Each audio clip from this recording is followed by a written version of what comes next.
මගේ මේ ලිප්ස්ටික් කොම්බෝ එක ඔයගොල්ලන්ට පෙන්වන්න ඕන කියලා හිතුණා. ඉතින් මේ තියෙන්නේ මට බර්ත්ඩේ එකට හම්බුණ මගේ මේ අලුත්ම YSL ලිප්ස්ටික් එක. ඉතින් මට හිතෙන ඒ කලර් එක පොඩක් බෝල්ඩ් වැඩි. මම බෝල්ඩ් කියලා කියන්නේ ඒක පොඩක් මේකප් එක යූස් කරන්න ඕන කලර් එකක් වගේ මට හිතුණා. ඒ කියන්නේ මගේ ස්කින් ටෝන් එකත් එක්ක. ඉතින් ඕගොල්ලන්ට මෙහෙම බැලුවා නම් සමහරට මේක පේනවා ඇති ලස්සනයි කියලා. හැබැයි ඒක ඇත්තට බලනකොට මට ඉතර පොඩ්ඩක් අර පේල් නිකන් අර අමුතුයි වගේ. ඉතින් මං හිතුවා ඒකට මගේ මේ MAC Teddy කියන කලර් එක මික්ස් කරලා බලනවා කියලා.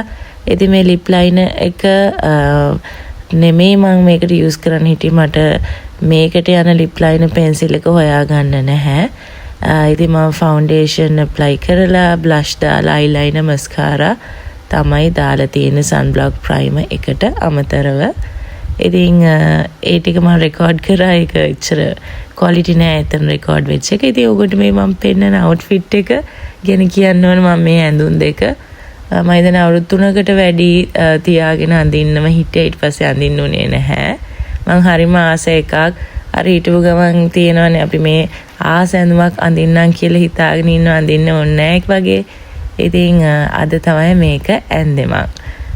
ඉතින් මම පොඩි ගමනක් යන්නේ මම ඔයගොල්ලන්ට පෙන්නන්නම් මං කොහෙද යන්නේ කියලා. ඉතින් අද මං යන්නේ ආසම් පැත්තකට ඩවුන් සවුත්.